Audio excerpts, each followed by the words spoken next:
Hi guys, welcome to this video.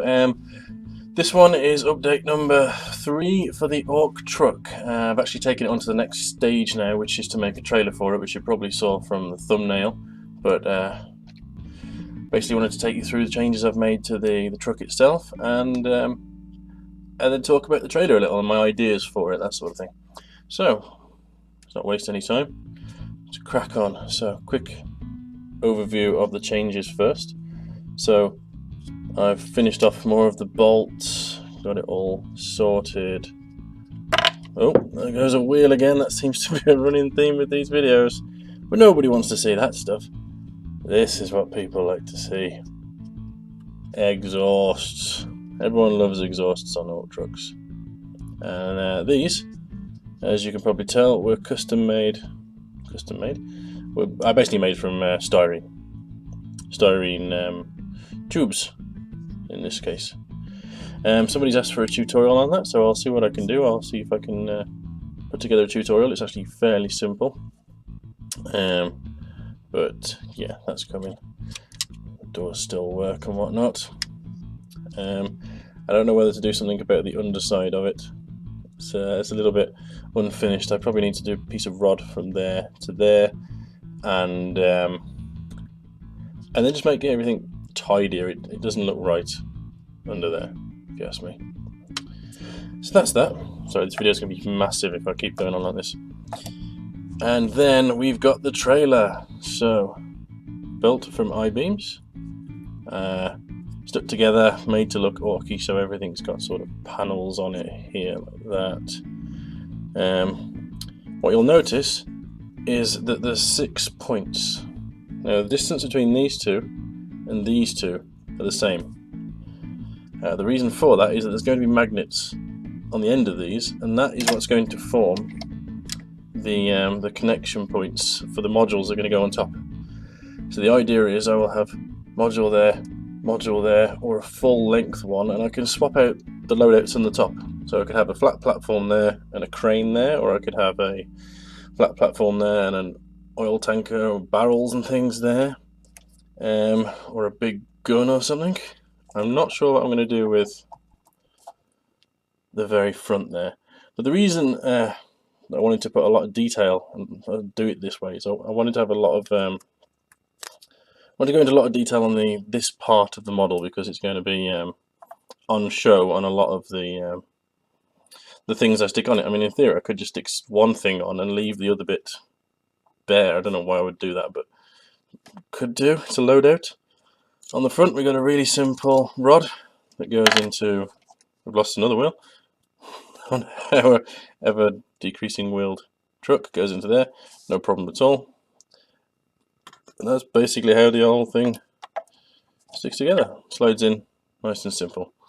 Now I wanted to just go on to a few pictures, show the history of this thing. Just a moment. Don't want to go back too far, because you've seen that before. Start off about here. So this is the truck. I know, as we've spoken about, we've got the contact points that you can't really see very well in this video there. What we've also got, I wasn't sure how to connect it all together. I had a bit of a hard time, and finding the rods the right size for the wheels was an absolute nightmare, so I had to do a bit of a botch on the end by sticking bits of plastic card around the rod so that the wheel sits on snugly. It's messy, but you're not ever going to see it, and until I commit to sticking that wheel on, it will have to do. So that's it, really plain, to be honest. Not really much to talk about on that. Let's have a look. There it is, attached to the trucks. This was a sort of dry fit yesterday before I started doing more of the work on the truck itself. Okay.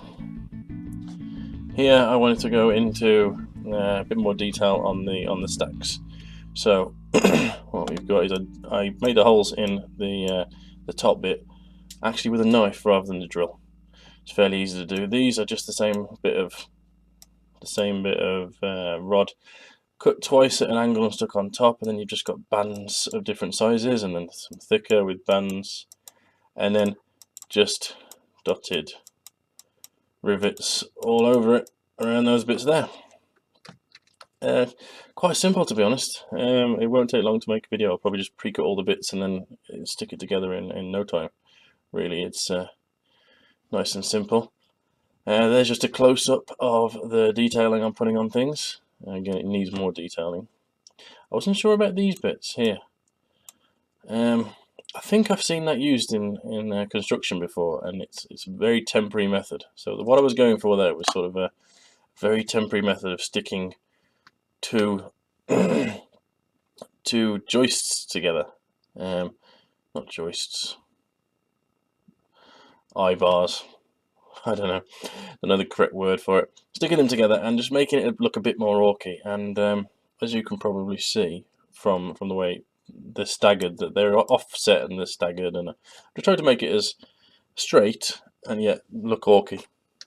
It's probably not pulled it off at the moment. It's not looking too orky, so I'll probably go in and fix that at some point. Again, there's just a picture of the back. I was trying to get a picture of the way that it fits into the truck, but not sure if that's worked. And there's just the front. So I just want to quickly go back to this here. I mean, these bits here, I need ideas on what I can do. Well, it's a wavy line. I need ideas on what I can do on those bits there. There will be two bits, and the idea will be that I will sort of, one side will always overlap the other in terms of the flooring, so that it looks like a solid continuous bed. That is, of course, if that's what I go for. I mean, it could be that I can't do it from this. There might be just a simple tanker on top, in which case you'll get to see all the undersides as well, and it'll just be sort of braces that go up and around off these contact points here.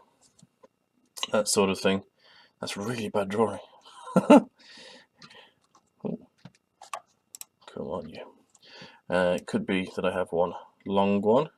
If anybody's seen Ian Wyatt's version of these, again, massive thank you to him for the inspiration on these. There's no way I would be doing this without his inspiration. He's done some sort of, wow, again, awful drawing. Anyway, so he's done like, imagine these bits here are sort of orky with slats. He's done like a sort of transport where the back drops down, and you can store orcs in there, and then there's gun placements on top. So there's loads of stuff I'm planning on doing with this, and hopefully having those 6 contact points will help in facilitating that. I'll probably try and get those magnetized tonight and get a basic feel for how it'll work. And that was it, really. I've spoken far too long on this. I wasn't planning on making the video half as long as this, but you know how it goes when you look at the pictures and stuff. So hopefully you've made it somewhere close to the end. So all that's left really is to say thank you for watching. I'm really looking forward to continuing this because it's a fantastic build, and I'm hoping to get another one up soon. And stay well, guys, and I'll see you in the next one. Cheers.